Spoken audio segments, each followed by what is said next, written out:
ceasefire might not be the correct term. It's kind of the new terms of Gaza's subjugation that we're watching unfold. The answer to whether this ceasefire will succeed is basically, will Israel be forced to implement it? Will Donald Trump put their feet to the fire and actually ensure that they follow through with what they've agreed upon, as they didn't in ceasefires past?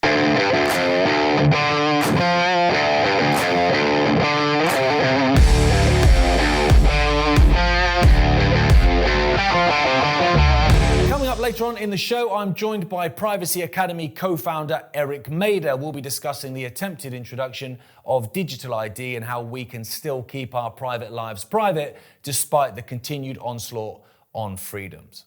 And French-American human rights lawyer, author and interfaith activist Dr. Frank Romano joins us to talk about his experience aboard the Freedom Flotilla. He was detained attempting to deliver aid to Gaza. But first, Wyatt Reed is a geopolitical correspondent, journalist and editor of the Grayzone. He joins us now to talk about the ongoing so-called peace deal between Israel and Hamas and what it really means for the Palestinians and for the wider region in general. Wyatt, welcome to the show. The Trump brokered peace deal, as it's all been signed off, my first thought obviously was, I don't trust it.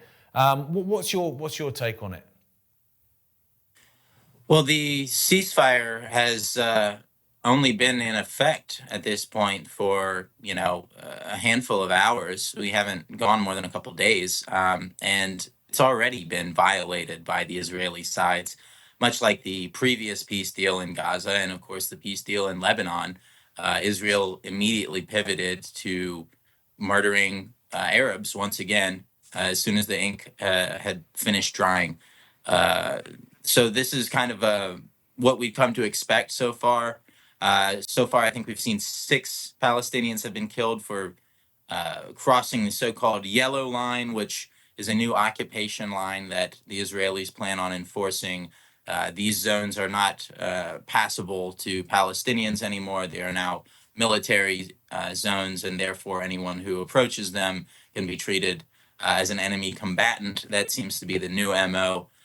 So ceasefire might not be the correct term. It's kind of the new terms of Gaza's subjugation that we're watching unfold. And so much of that is still unclear. Exactly which of the Palestinian hostages are going to be released by Israel is unclear. Whether figures like Marwan Barghouti, these kind of unifying democratic figures, are going to be released by Israel, very much up in the air. Of course, that would be a mortal threat to Israeli ethno-supremacy, because a figure like Marwan Barghouti is obviously kind of widely accepted among different factions of society, of Palestinian society. He's a very sort of democratic, kind of secular figure who couldn't be accused of being some kind of Islamic extremist, or at least not credibly accused.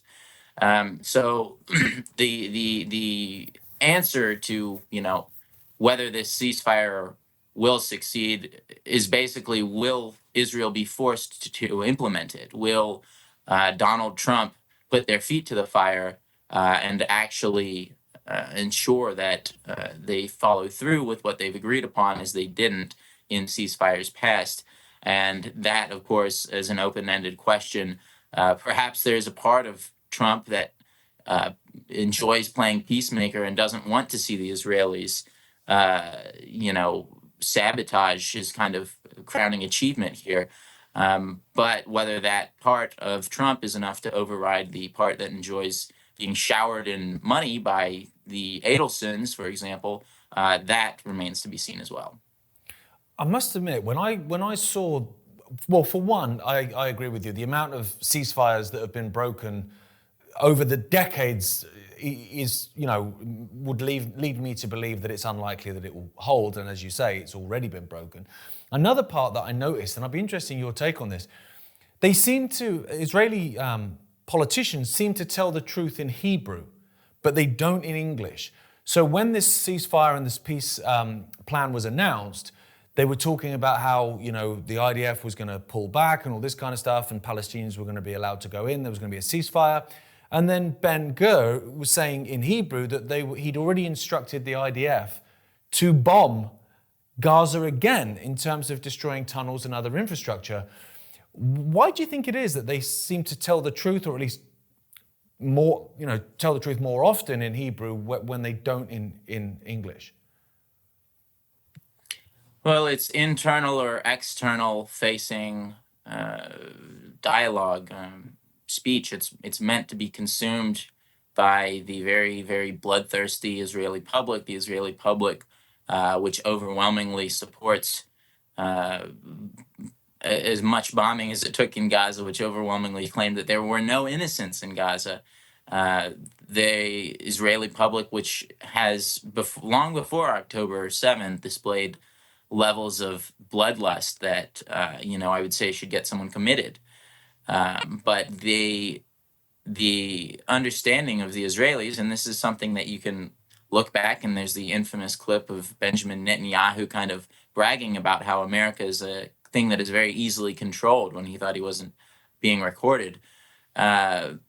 These are this kind of the two-tier interactions that you get from the Israelis. You get what they actually think and say, and they say that to each other in Hebrew, and then you get what they think we want to hear, which is, of course, always delivered in English. And in English, they are perpetual peacemakers. They are constant victims. They're constantly being harassed and attacked and sought out and terrorized by the evil Arabs. But then when you hit Google Translate on one of their posts in Hebrew, you find out that it's a little bit it's kind of the other way around after all. I think this is kind of just a very classic psychological dynamic that you can observe in plenty of groups, but it is very, very pronounced, I will say, among the Israelis. Another part of their, trying to control the narrative, certainly in the West, has been, this massive takeover of social media organizations. We were lied to and said that the TikTok thing was about China, when obviously it was nothing to do with China. They're also funding pro-Israel influencers. It's reported to be about $7,000 per post, which ain't bad money if you can get it.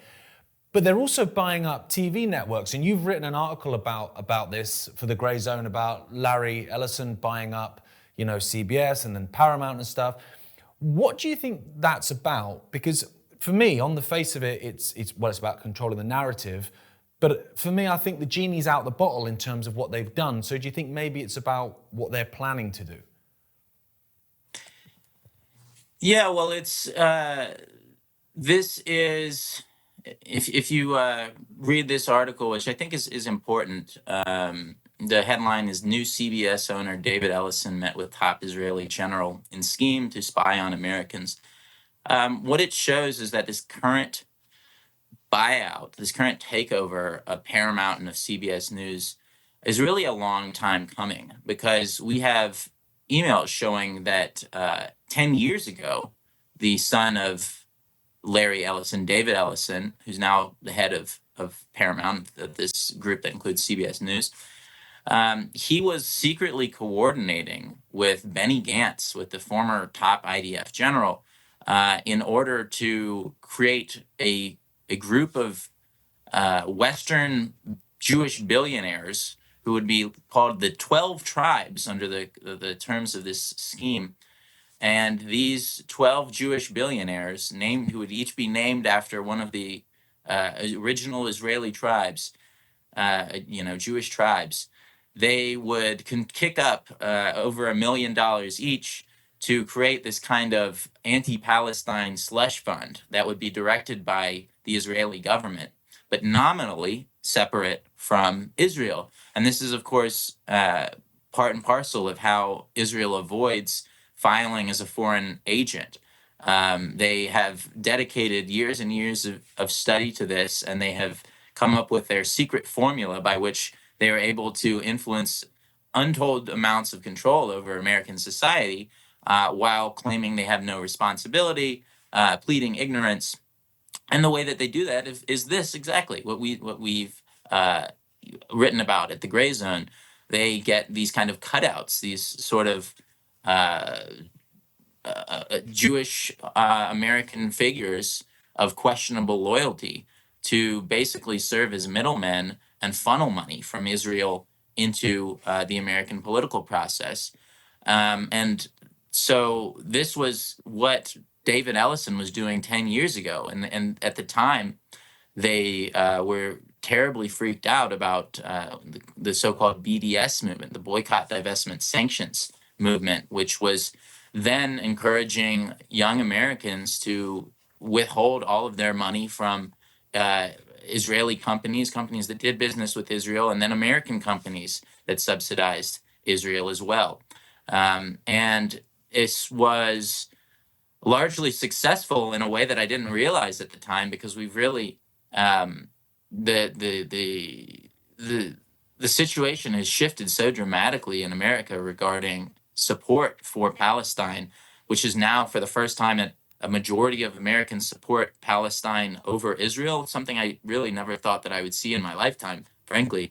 But you can see this same sort of you can track very directly a line between the people who were freaking out about BDS 10 years ago and the people who were trying to take over our news and our social media companies in order to pump them full of Israeli propaganda today. It's the same people. It's all the same people, and they're in on these emails describing this effort, 12 Tribes, which was cooked up by Israel's Institute for National Security Studies, which is a think tank that is very intimately linked to the Israeli military. It serves as basically a cutout for the IDF. And they had some very telling quotes in this document where they're kind of planning out how it's going to operate. They said, in the jungle, we need more guerrillas and less IDF. Another one of them said, this will not be a covert project, but the connection to the state and the government needs to be very controlled. So obviously, they were taking great pains to cover up the fact that this was going to be led, as they say, by a 13th facilitating tribe, which would be Israel's government. So the 12 tribes would be shepherded and umbrellaed under the tutelage of the 13th tribe, which would be the Israeli government. And of course, no one has ever asked any questions about what all this means for FAR registration, or whether the people involved should be checked out or, looked into for whether they acted as direct intermediaries for the Israeli government to brainwash Americans. That question has never been asked. And, judging by recent events, will not be asked anytime soon. But it's an important question for Americans to ask themselves. And especially given how dark things have gotten in terms of the domestic media landscape over here. I know there have been pretty dark for you guys in the UK for a while, but they're getting especially bad here now, and it's very directly the result of this massive inundation of Zionist cash that you can trace back. Kind of the this feels like the death knell of our free media system, and I think it'll be a turning point of sorts, and it depends on whether or not they're successful in kind of turning back public opinion, turning it back on Palestinians, turning it back in favor of Israelis. But I'm a little bit doubtful. I just don't think that this is how people communicate anymore. I think legacy media is dying. Uh, TikTok is obviously a worrying development. If they're able to, as Benjamin Netanyahu recently explained to his influencer cabal, TikTok being the most important kind of media domain, media battleground right now, and then Twitter being close behind it. Well, if they're able to stamp out pro-Palestinian sentiment from that conversation, they might be somewhat successful in kind of neutralizing this pro-Palestine attitude that the youth has increasingly displayed on both conservative and more liberal sides. I hope you're enjoying the show so far. I'm sure if you're watching this, you're very much aware of the growing surveillance state emerging all around us. Whatever you do, you're being watched and your data being harvested. This is why Glenn and Eric Mader formed the Privacy Academy. Join the community designed to help overwhelmed, non-techie people like me learn how to get private online. Head over to privacyacademy.com/Ike and learn how to exit the surveillance state with regular webinars exclusively for you. Now, back to the show. It seems to be backfiring though. I mean, I liked it when you said it's a turning point. That sparked my interest in terms of all of this as well, because there's a lot of people that have started to ask questions about Charlie Kirk and all this, everything that went around that. And I think for a country that spends so much money and time and effort in PR, they are absolutely horrendous at it.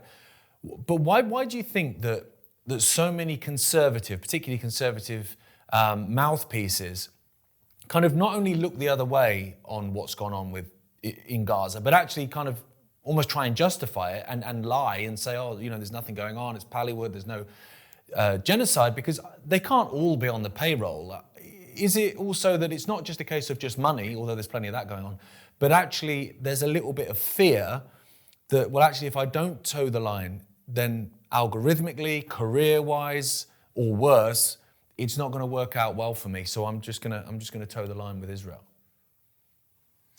Yeah, I think there's a level of kind of opportunism, kind of cowardice there, certainly. I mean, if you're talking about the modern kind of conservative ink movement, it's there's not a whole lot of valor and bravery on display there. You can see it in figures. There are a handful of figures, Tucker Carlson, for example, and Candace Owens to a certain extent, and obviously Charlie Kirk was kind of the latest of those figures who had said enough is enough. And look, maybe that means for years he was taking the Israeli cash and drinking the Kool-Aid too.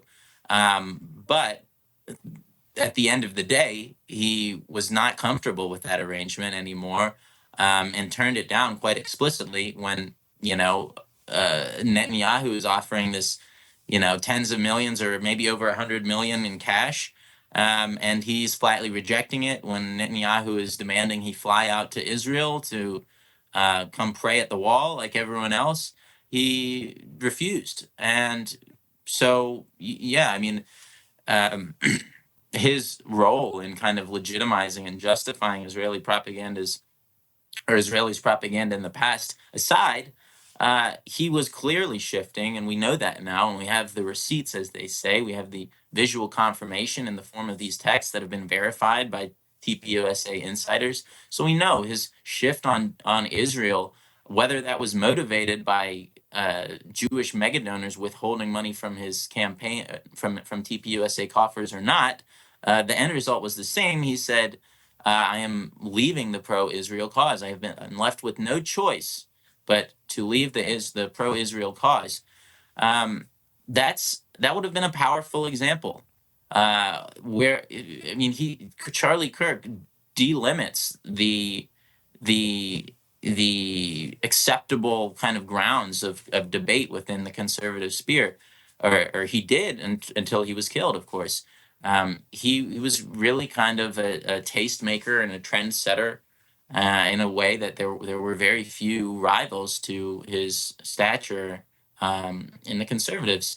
And so I do think, if we're going to kind of say that maybe the Israelis had something to do with this, that would have been their motivation, obviously, is to kind of shut up this guy, and then leave a particularly horrifying death as a warning and a message to those who are thinking of going off the reservation themselves.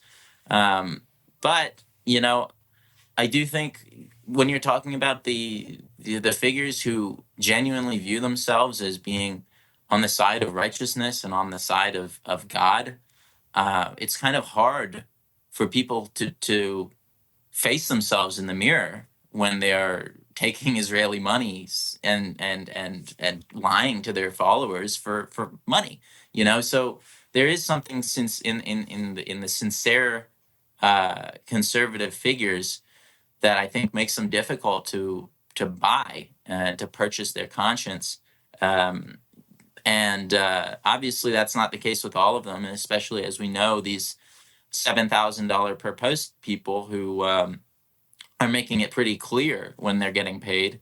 These influencers who went to this Hamptons meeting and tried to cajole Charlie into re-embracing Israel one last time.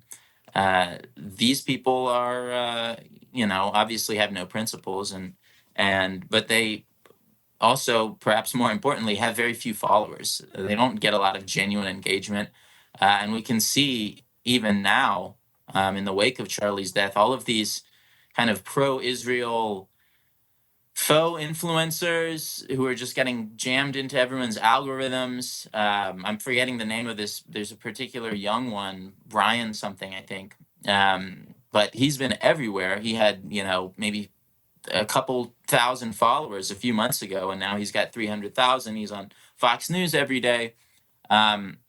He's literally being force fed to American audiences, and I don't think people are really buying it, though. I haven't seen a real in-depth study on his effectiveness as a propagandist, but I can't imagine it's terribly great. He doesn't seem like a very compelling public speaker. Doesn't have a whole lot to offer that you don't hear from everyone else. Uh, I'm inclined to agree that this, I hope, will ultimately backfire. But I have been guilty of unnecessary and unwarranted optimism in the past, so we'll see. Yeah, I'm the same. It's incurable, that optimism, to be honest. It's interesting actually because I think it's backfired. I've seen the same, by the way. In terms of my timeline, it is just regurgitated slop the whole time now. But people aren't buying it, from what I can see. And even, after Charlie Kirk was killed, you had Netanyahu going on a world tour of media outlets saying, like, basically, it wasn't me, which isn't normal behavior. And then I think it was about 3 days ago, Newsmax took out a big advert that was all over X, basically saying Charlie Kirk loved Israel and wasn't turning his back on it. And all I got from that was, the lady doth protest too much. It's a bit odd. In terms of Trump, though, what's your take on him as a character? Because obviously he has taken the money from the Evelsons, and he seems to be very proud of it. He seems to say the quiet part out loud all the time when it comes to them. What do you see happening with him long term? Because I'm seeing quite a lot of people within the MAGA movement turning away from him a bit. The Epstein file stuff, the JFK stuff, the giving the billions to Pfizer. It's all against his base. Well, it kind of begs a bigger question about who is MAGA, really. And that was the question that Charlie Kirk was kind of defining, especially in his last days. And there really is no unifying figure. There are certainly various factions that all claim the name MAGA, but who actually controls that mantle is kind of an open-ended question. There isn't one specific group of, Candace Owens viewers who can say, well, we're the only true MAGA. Although I would kind of agree with them more when they said it. But, the numbers, I think, and correct me if I'm wrong, but I haven't seen a poll that shows, for example, Republicans are still majority pro-Israel. Now, that changes dramatically when you get to the 30 and under. So I do think this poses a long-term question for Israel and for the, Israel first kind of lobby in the U.S. about how are we going to replace these missing boomers once they're gone? How are we going to replace their votes? How are we going to replace their purchasing power in terms of the, political economy? And that's a tough one. And I don't envy anybody who's, who makes their money by trying to address that question, because I don't think it's very easily addressed. But, Trump being Trump, he is certainly a people pleaser, and he likes to say what he thinks will get a big applause out of whatever crowd he's in front of. I think, as I was kind of explaining earlier, he does want to be credited. He is an egotistical man. He does want to be given credit for having negotiated an end to the Israeli-Palestinian conflict, which is something he was kind of taking credit for this the other day. Marco Rubio said, "Oh, this is one of the biggest days for world peace in 50 years." And Trump says, "Oh, just 50?" And Marco has to correct himself. "Oh, probably 100 years. This is bigger than the end of World War II. Certainly. Why not, Trump?" And that was, that's normal now. Everyone kind of has to feed his ego and just kind of go along with that. But I do think it does show a side of Trump that is, he's desperate to be liked, and that is a good reason for him to be liked, right? If he can actually accomplish some peace around the globe, fine, take credit for it and rub our noses in it that you got peace, great. But again, and this is the $1 million but, is that when you look at what happens 2 weeks after he makes these flowery speeches and says all these nice things, well, the bombs start coming again. Israel starts pounding Gaza once again. They start murdering anyone within, who gets anywhere close to their restricted military zones.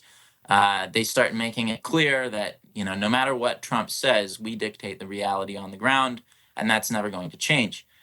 So, absent an inversion of this traditional relationship that we've seen between Trump and Netanyahu, where Trump says, "Oh, there's going to be a ceasefire, there's going to be peace," and Netanyahu says, "Okay, fine," and then he deploys, you know, uh, drops a dozen more, massive bombs on Palestinian children.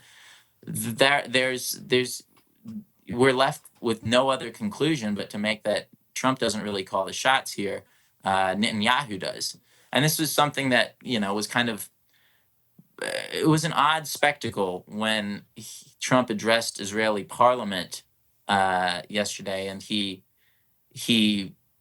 basically commended and simultaneously called out Miriam Adelson. He said, "Look at her sitting there like she's so innocent. She has $60 billion in her bank account, and she's." He said, "I'm going to get her in trouble with this, but I actually asked her once, so Miriam, I know you love Israel. What do you love more, the United States or Israel?" She refused to answer. That means that might be an issue, I must say. And so there was kind of spotty laughter in the audience. It was a little bit uncomfortable. I think the audience wasn't sure whether they were meant to laugh or not at that. But it was a very straightforward kind of recognition of reality that you only get from Trump. You don't forget that from the more mainstream politicians, where they would kind of openly acknowledge that this woman is basically a kingmaker and she dictates my policy because she gives me just so damn much money. And so, while that is refreshing to have a politician acknowledge it out loud, whether or not he plans on changing his behavior or refusing money from her in the future, or legitimately trying to call attention to this kind of malign role she plays in the American political process, that we have no idea because we've just been down this road so many times before. Yeah, I mean, I remember I saw that as well, and I saw it as awkward. It did seem awkward, and she seemed awkward as well in terms of her acknowledging it. I think when he said you've got 60 billion in the bank or something, she said more than that. It's like that's just monopoly money, those kind of figures. Right. And like you say, it can be a kingmaker. But I'm with you. Do you know what? I'm not a fan of Trump. I don't trust Trump. But if his ego means that kids stop getting bombed, then I'm all for it. I just, unfortunately, as an eternal optimist, I'm pessimistic in that instance. Yeah, well, there's only so many times you can get proved wrong before it starts to grate on you a little bit. And Yeah. I'm certainly not going to be the guy standing here defending Trump till my dying breath. Given how many times he has gone back on his word, and So part of it, I think, is just kind of ignorance and arrogance, and he thinks, oh, I have a good relationship with Vladimir Putin. I can walk in and he'll see me instead of Joe Biden, and he'll want to slap my his hand there and give me a big warm handshake, and we'll say, we're going to settle this over a couple of vodkas, and then be out in the afternoon, and I'll be back on the golf course. That's kind of, I think, just how he thinks. I think that's part of growing up in monopoly money land and having things be brought to you at before you can even imagine that you want them. You probably are just trained to think that way, that you snap your fingers and everybody comes. You say jump and they say how high.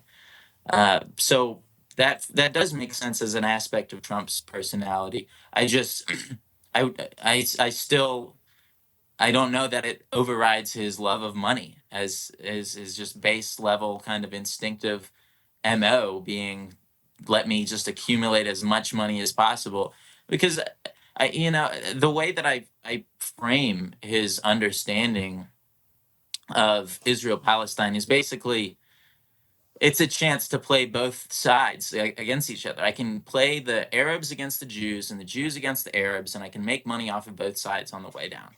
And that's going to be, that's going to provide me enough money to get elected. And I can say just enough nice things to both sides that everyone sees what they want in me, which was certainly his election strategy in 2016.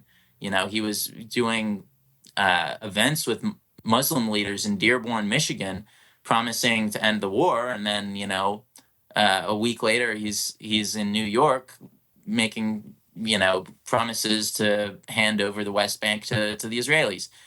And now that's hyperbolic, obviously, but he is kind of a, if nothing else, a self-proclaimed master of negotiations, and this is, I think, kind of a textbook case for that. His handling of Israel Palestine seems to fit very clearly there. Yeah, I think you're right, and I think the kind of connection to reality sometimes isn't quite there. I think anyone that can stand there and say, I was given a small loan of $1 million without hearing those words come out of his mouth and realizing that's the most ridiculous thing to say, just shows that kind of separation from reality. But Wyatt, thank you so much for joining us. I've loved talking to you, and I would recommend people check out the Grayzone. What I was saying to you before we came on air, that whenever someone comes to me and says, who should I go and look at in terms of what's going on Israel Palestine, I always say the Grayzone as a recommendation, because you do great work, mate. Well, thank you so much, Gareth. It's been a real pleasure hopping on with you, and thanks so much for the kind words, and look forward to doing it again. That's all for the free section of this week's Gareth Icke Tonight. If you would like to continue watching the episode, I'm joined by Privacy Academy co-founder Eric Mader. We'll be discussing the attempted introduction of digital ID and how we can still keep our private lives private despite the continued onslaught on freedoms. I'm also joined by French-American human rights lawyer, author and interfaith activist, Dr. Frank Romano. He's with us to talk about his experience aboard the Freedom Flotilla. He was detained attempting to deliver aid to Gaza. We trained for this to throw our phones out first before they got on board, and our computers, and anything that looked like an arm. Because if we were to raise our arm even to take a phone call, they could execute us on the spot. They're trained to do that. The internet can still be a free internet, and technology can still work great, but it's designed currently to surveil you. So there are great alternatives, but I think one of the best is digital minimalism. And we've been really trained to be a society of people that just constantly consume information. And I think most of it's just distractions to keep you from like an inspiration. Please click the link in the description below and head over to Ickonic.com to continue watching. You can subscribe instantly for just £1.99. Good night.